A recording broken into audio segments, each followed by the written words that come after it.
प्रातः काल उठकर गंगाराम पटेल तथा बुलाकी दास ने अपने शौच आदि नित्य कर्म किए, फिर नाश्ता करके अपना सब सामान संभाला।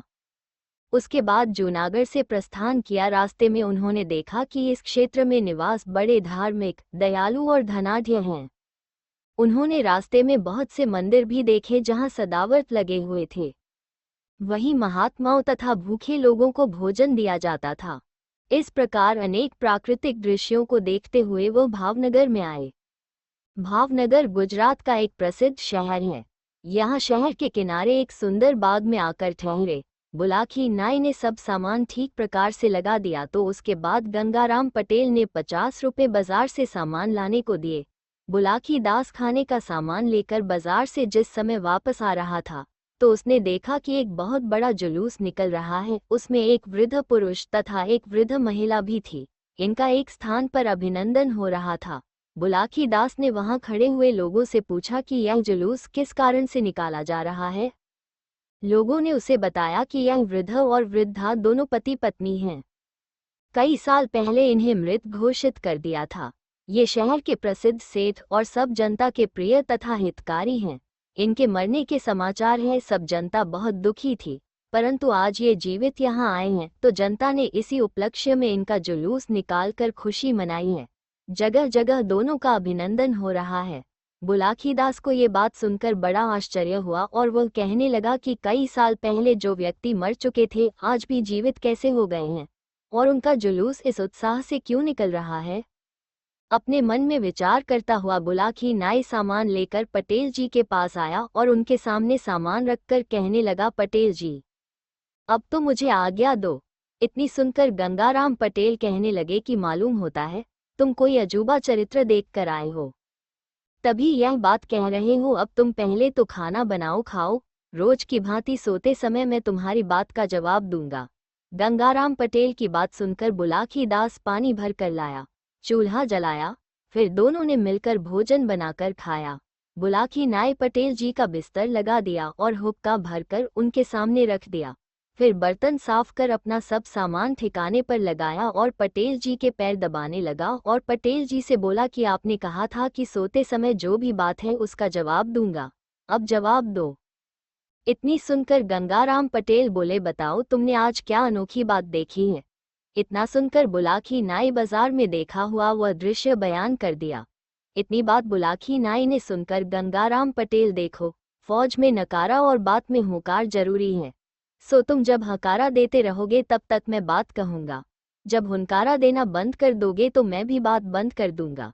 ये कहकर गंगाराम पटेल बात कहने लगे और बुलाकी नाई हुनकारा देने लगा। गंगाराम पटेल जी बोले, इस नगर में एक समय सेठ जीवनलाल रहते थे। चंपा नाम की उनकी पत्नी थी। वह दोनों वृद्ध हो गए थे, परंतु उनके कोई संतान नहीं हुई थी। संतान के दुख में वह दुखी रहते थे।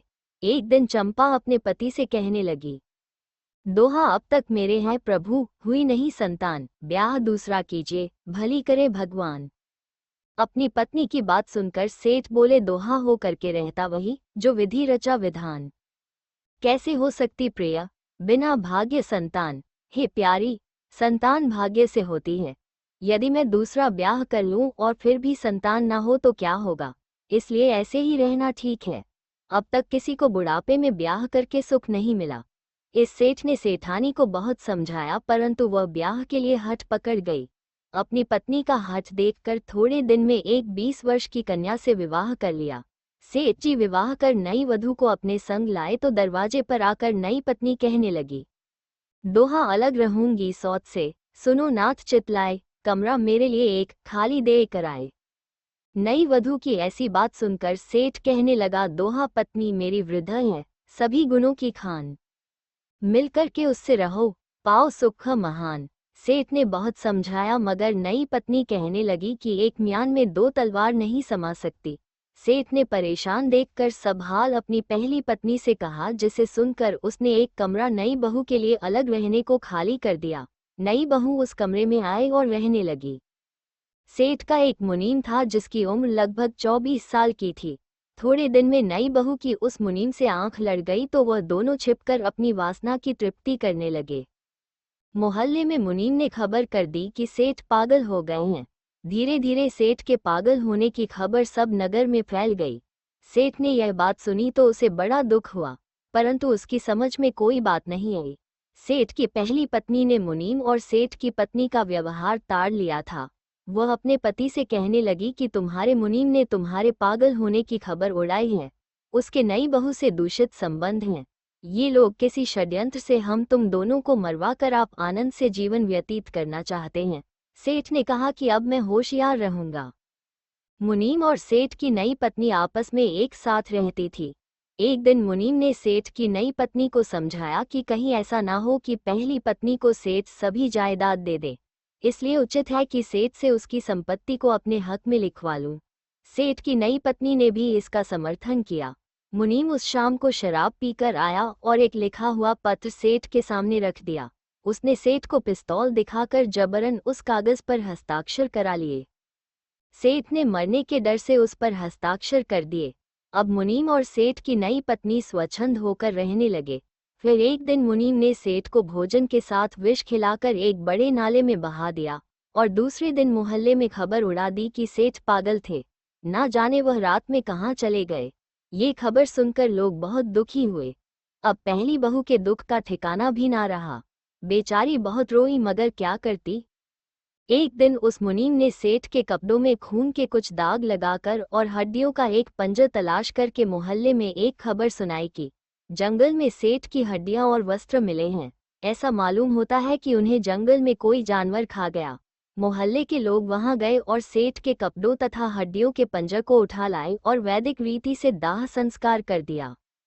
अब सेठ की नई पत्नी और मुनीम पति पत्नी की भांति मकान में निडर होकर रहने लगे और सेठ की पहली पत्नी को दुख पहुंचाने लगे।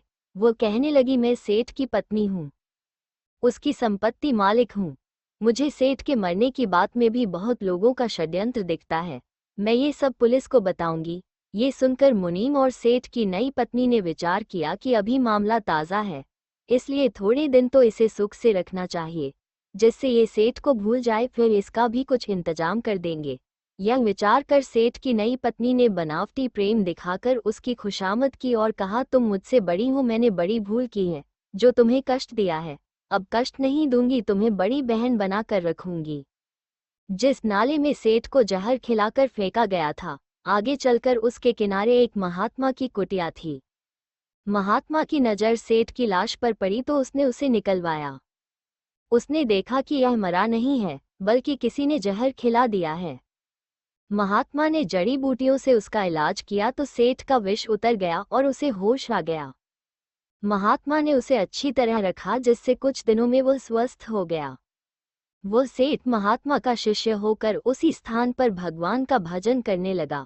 अब उसका हृदय समाज से ऐसी घृणा करने लगा कि उसने अपने घर जाने का भी विचार छोड़ दिया। उधर मुनीम आनंद पूर्वक सेठ की नई पत्नी के साथ विहार करता रहा। एक दिन उसने पहली पत्नी को भी विष देकर नौकर से रात में उसी नाले में फेंकवा दिया और महल में खबर कर दी कि सेठ की मृत्यु से दुखी होकर उसकी पत्नी भी ना जाने कहाँ चली गई है। जब ये बात मोहल्ले वालों ने सुनी तो उन्हें बहुत दुख हुआ, परंतु करते भी तो क्या करते।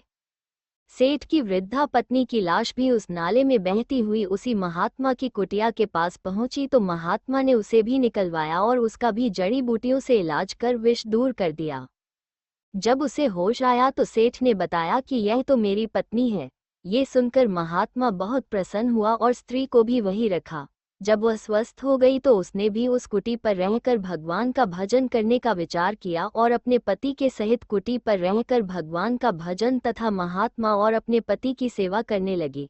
महात्मा ने उन दोनों को समझाया कि जल्दी से जल्दी ही ऐसा समय आने वाला है कि मैं तुम्हें इस कुटी से तुम्हारे मकान को ले चलूंगा। पति पत्नी दोनों ने महात्मा की आज्ञा शिरोधार्य मानकर उनके वचनों को मानने का वचन दिया। थोड़े दिन के बाद मुनीम ने सोचा कि सेठ और वृद्ध सेठानी का अंत हो चुका है। मेरी इन बातों का पता सेठ की नई पत्नी को ही है।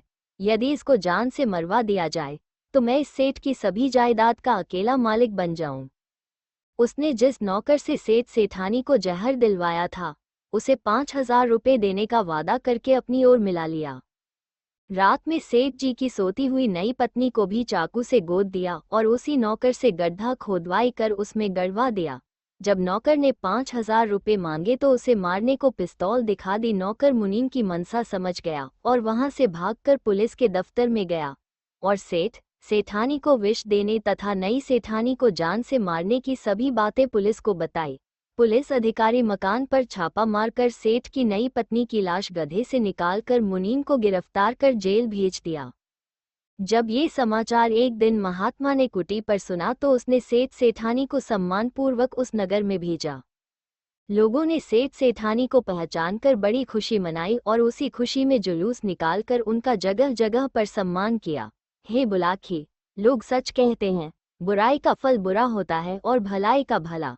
तुम जिन सेठ सेठानी का सम्मान होते हुए देख आए हो वह यही दोनों पति पत्नी हैं, जिन्हें उनके मुनीम ने षड्यंत्र करके मृत घोषित करवाया था।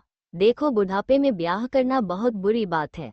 2 पत्नी वाले किसी पुरुष को सुख नहीं मिलता। अब रात बहुत हो गई है, इसलिए सो जाओ।